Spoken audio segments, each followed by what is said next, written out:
Good morning, Bishop. Welcome to St. James. I have a series of questions for you this morning that revolve around a variety of topics. I'd like to begin with the topic of Christian life.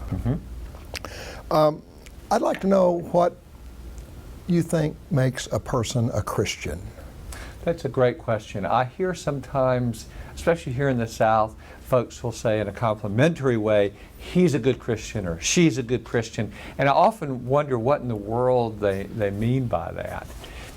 Let me talk about one way of looking at it that I think is a mistake, and then another way of looking at it that I think is going to be more helpful. One way of looking at it is, do you believe these five questions or propositions or sentences in the way that I've posed them?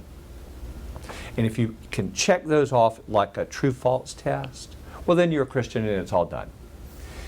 I don't think that's particularly helpful.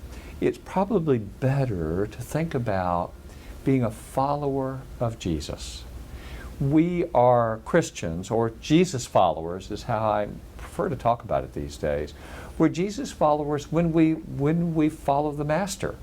We seek to walk the way that He walked, take Him as our example. Now that's a little bit sloppier and harder to sort out than having five propositions that you can name.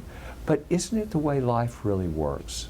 Life is nuanced and messy and difficult, and we are Jesus followers in that we try to love, to live, to forgive, to bring joy in the same way that Jesus would in the specific situations we find ourselves.